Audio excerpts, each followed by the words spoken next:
You can use your deep cleansing melts at night time or in the morning, or both ideally. Into your pot, you would take about a 5 pence piece, or 1 gram. Warm it up slightly in your fingers, and then apply it all over your face. I tend to do this, and we do in our treatments, with what we call raindrops.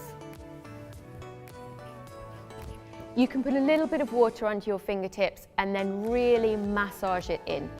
They're incredible for breaking down makeup and SPF, and will whip off eye makeup as well, so you can take it straight over your eyes. They're then best taken off with a warm muslin cloth or with a soft face flannel. For those of you who are looking for the ultimate facial cleanse, as we would do in all of our spas and salons, we would always advise double cleansing.